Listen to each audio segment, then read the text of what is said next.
Halo sahabat sehat Panti Rapih dimanapun Anda berada, semoga semua dalam keadaan sehat selalu.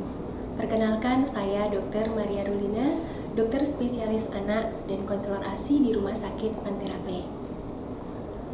Pada kesempatan yang bagus ini, khususnya di bulan Agustus, di minggu awal bulan Agustus, kita semua memperingati Pekan ASI Sedunia.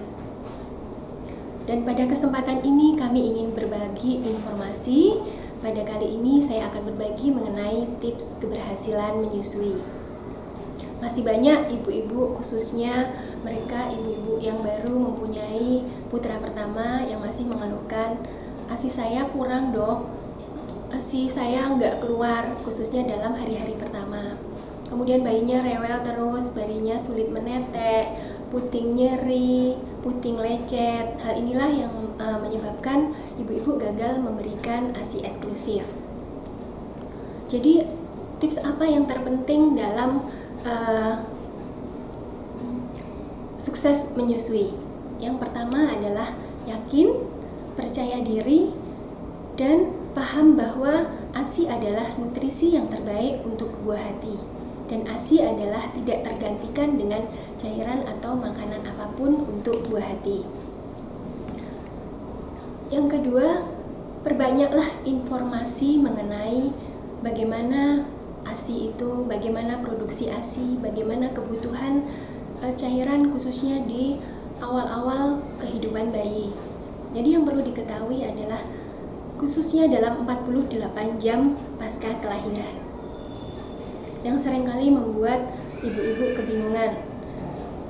Bayi dalam 48 jam pertama, khususnya pada bayi sehat, bayi bugar, belum perlu mendapatkan tambahan asupan cairan apapun. Pilihan utama adalah ASI. ASI awal pada 24 jam atau 48 jam pertama dinamakan dengan kolostrum. Mengapa bisa terjadi bayi tidak perlu cairan tambahan?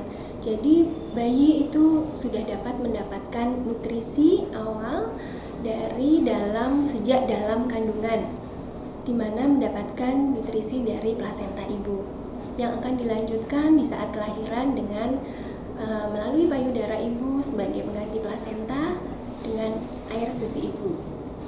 Kapan kolostrum itu mulai diproduksi?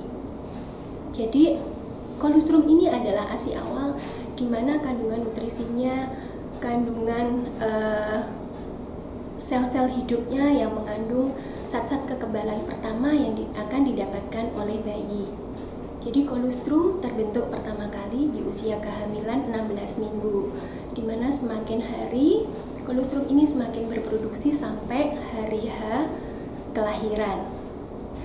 Pada sebagian ibu, kolostrum sudah mulai muncul di trimester ketiga, tapi tidak banyak juga ibu-ibu yang baru merasakan kolostrum itu muncul di hari kedua sampai hari ketiga kelahiran. Hal itu adalah normal, jadi tidak perlu khawatir apabila bayi lahir sehat, ASI awal belum tampak. Hal ini juga kenapa sering dikeluhkan ibu, ASI-nya belum keluar, tapi mungkin sebetulnya ASI ini sudah keluar karena kolostrum sendiri ini warnanya cenderung lebih bening sehingga seperti tidak kasat mata. Jadi prinsipnya susuilah sering mungkin dan sesegera mungkin bayi lahir. Yang kedua adalah ukuran lambung bayi. Ini yang berhubungan dengan kebutuhan cairan pada hari-hari pertama atau bulan-bulan pertama kelahiran. Lambung bayi atau sistem saluran cerna bayi pun mengalami pertumbuhan, artinya mengalami kesempurnaan. Di 3 hari pertama, ukuran lambung bayi baru sebesar kelereng. Jadi berapa kebutuhan cairannya?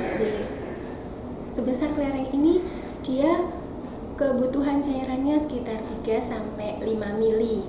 Jadi tidak perlu khawatir. Dengan dia hisapan yang kuat, ini pasti bayi mendapatkan cairan. Kemudian nanti setelah bayi usia 3 hari dia akan berkembang terus, yang tadinya sebesar kelereng jadi sebesar bola bekel atau yang sebesar buah aprikot biasanya seperti ini. Kemudian setelah usia 1 minggu dia akan sebesar ini bola pingpong dinamakan. Kemudian nanti setelah usia 1 bulan nanti ukuran lambung bayi sudah berkembang menjadi sebesar telur ayam. Hal ini pun kebutuhan bayi bertahap, jadi kebutuhannya tidak langsung dalam jumlah yang banyak. Selain kebutuhan cairannya juga dipantau. Yang sering menjadi pertanyaan adalah berapa kali bayi itu harus buang air kecil. Jadi dengan bertambahnya usia itu berkembang pula sistem saluran kencing pada bayi. Yang perlu diperhatikan di 24 jam pertama adalah minimal 1 kali buang air kecil di 24 jam pertama. Kemudian lambung semakin berkembang dan saluran kencing juga semakin berkembang. Setelah hari kedua dan hari ketiga minimal 2-3 kali buang air kecil.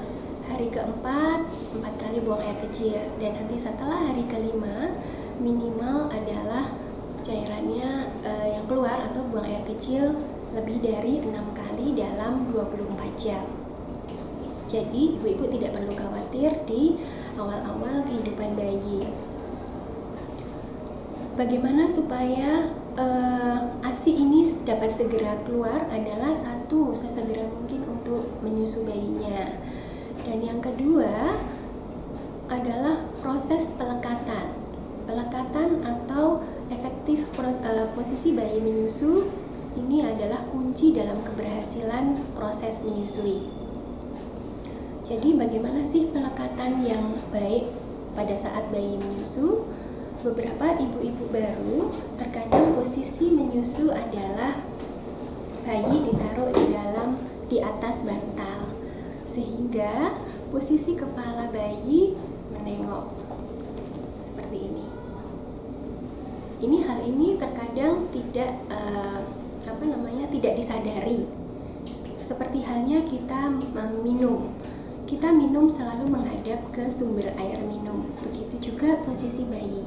Apabila posisi bayi ini menengok, saluran cernanya juga menengok, jadi akan terjadi ketidaknyamanan dalam menyusu, sehingga menyusunya lama, menghisapnya lama, tapi cairan yang didapatkan tidak maksimal karena proses menghisap dan menelan membuat bayi tidak nyaman. Jadi kita harus membuat bahwa bayi itu nyaman dalam menyusu. Posisi yang benar, pastikan telinga dan bahu dalam satu garis lurus.